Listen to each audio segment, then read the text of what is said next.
Aujourd'hui, on va voir 20 astuces pour un montage vidéo efficace et pro. Donc on va commencer avec le premier conseil, parce que votre temps est précieux, le mien aussi. Donc on commence directement dans le vif du sujet.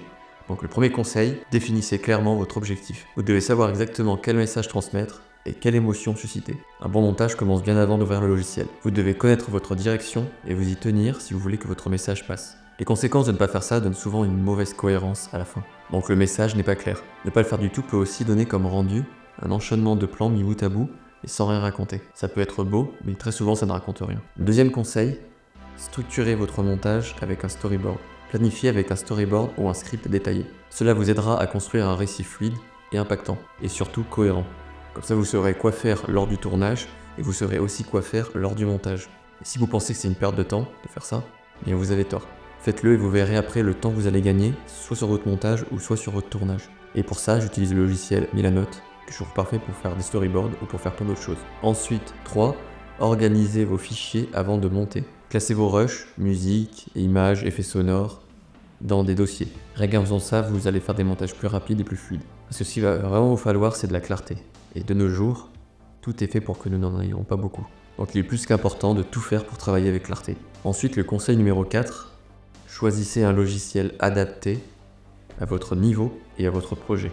Vous avez Adobe Premiere Pro, DaVinci, Final Cut, CapCut, il en existe plein.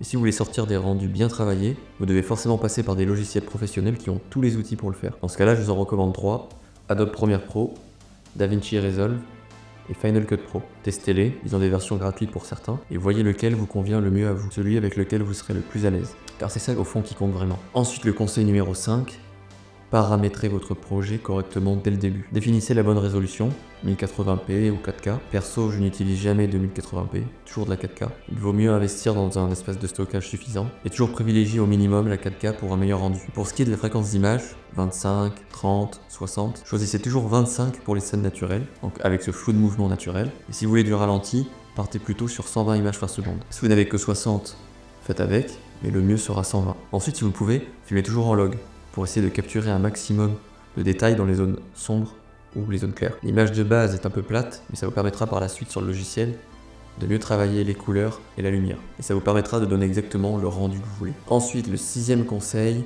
sauvegardez régulièrement votre travail. Ne prenez jamais le risque de perdre des heures de montage. Donc sur le logiciel, vous pouvez utiliser l'enregistrement automatique. Vous pouvez aussi prendre l'habitude, le réflexe, d'enregistrer manuellement ou alors de faire des copies de votre projet. On ne sait jamais ce qui peut arriver, et on sait que ça fait mal quand ça arrive. Ensuite, le 7e conseil, montez en pensant au rythme. Travaillez avec la musique que vous avez choisie, et n'oubliez pas que le rythme de la scène compte aussi. L'objectif est de trouver un équilibre parfait entre la musique et l'intensité des moments, pour que tout s'aligne et donne un impact fort. 8e conseil, utilisez les raccourcis clavier pour gagner du temps. La même chose sur le logiciel, vous pouvez paramétrer vos raccourcis clavier que vous voulez. Donc vous devez tout avoir à portée de doigt, pas à portée de main, à portée de doigt. Pour une activité comme le montage vidéo, ça fait toute la différence. Vous serez encore une fois, grâce à ça, plus rapide et plus fluide. Conseil numéro 9, ne surchargez pas votre timeline. Travaillez avec un minimum de pistes simultanées pour rester organisé et efficace. Un montage épuré est plus facile à ajuster. Je vous le répète encore une fois, la clarté, c'est ce qui vous rendra plus efficace. Conseil numéro 10, évitez les transitions inutiles. Les fondus ou les effets tendance sont rarement utiles. Il vaut mieux prioriser les transitions intemporelles, comme au cinéma. D'ailleurs, j'en parle davantage dans la formation pour apprendre le montage vidéo narratif, dont vous pouvez trouver les détails dans la description de la vidéo. Ensuite, le conseil numéro 11, prêtez attention au son autant qu'à l'image. Un bon film repose sur un son propre et équilibré. Ajustez bien les volumes, utilisez les effets sonores nécessaires et choisissez une musique adaptée à l'émotion. Conseil numéro 12, supprimez les silences inutiles. Chaque seconde doit servir votre message. Coupez tout ce qui alourdit votre montage ou casse le rythme. Mais gardez les silences utiles, ceux qui disent quelque chose sans le moindre son. Conseil numéro 13, ne chargez pas trop d'effets. Les effets doivent servir le récit, pas le détourner. Si vous mettez un effet juste pour le fait d'en avoir mis un, et que vous pensez qu'à lui seul il rendra votre vidéo cool, vous vous trompez. Si l'effet ne sert pas à ce que vous racontez, alors ne le mettez pas. Conseil numéro 4, soignez la colorimétrie. Corrigez les couleurs pour un rendu cohérent et agréable à l'œil. Vous pouvez soit utiliser des luttes pour avoir une base à ajuster, ou tout régler manuellement. Et même chose que pour les effets, le rendu souhaité doit servir ce que vous transmettez. Conseil numéro 15, stabilisez vos images quand il le faut. Ça veut dire que parfois il est nécessaire que ça tremble, Et parfois, il est nécessaire que ça soit stable. Donc encore une fois, c'est ce que vous racontez qui dicte ça. Et si vous souhaitez avoir des plans stables, utilisez un stabilisateur. Vous avez aussi la stabilisation du logiciel qui peut corriger les petites imperfections du stabilisateur. Mais si vous n'avez pas de stabilisateur, la stabilisation logicielle ne fera pas de miracle. Conseil numéro 16, maîtrisez l'art du montage invisible. Les meilleurs montages sont ceux que le spectateur ne remarque pas. Ils maintiennent une fluidité entre les plans pour que l'attention reste sur l'histoire. Conseil numéro 17, vérifiez toujours les droits d'auteur. Utilisez toujours des musiques, images ou effets sonores libres de droit ou pour lesquels vous avez une licence. YouTube ou d'autres plateformes peuvent bloquer votre vidéo sinon.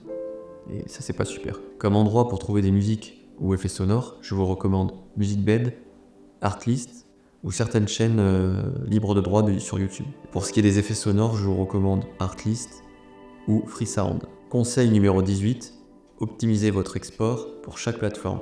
Adaptez vos réglages en fonction de l'endroit où sera diffusée la vidéo. MP4, H264 pour Internet ou ProRes pour le cinéma. Dans la description, vous trouverez un accès à la liste détaillée de tous les paramètres d'exportation des plateformes en 2025. Conseil numéro 19, relisez et testez votre vidéo plusieurs fois avant de la publier. Regardez votre vidéo comme si vous étiez un spectateur. Prenez du recul, vous pouvez même la regarder le lendemain et ajustez les détails avant de finaliser votre export. Le but là n'est pas non plus de rajouter pour rajouter et faire le perfectionniste. Il faut vraiment se concentrer sur l'essentiel. Vous pouvez aussi montrer votre vidéo à quelqu'un de confiance et qui sera franc concernant son ressenti. Ça vous permettra d'avoir un avis extérieur de qualité. Et le dernier conseil de cette vidéo, conseil numéro 20, soyez patient avec le rendu final. Ne vous précipitez pas, réfléchissez et construisez. Les bonnes choses prennent le temps nécessaire pour être bien faites. Alors pour ceux qui veulent en savoir davantage sur le montage vidéo, vous pouvez accéder à d'autres vidéos de cette chaîne YouTube ou alors vous pouvez accéder dans la description aux plus grands conseils des monteurs de films.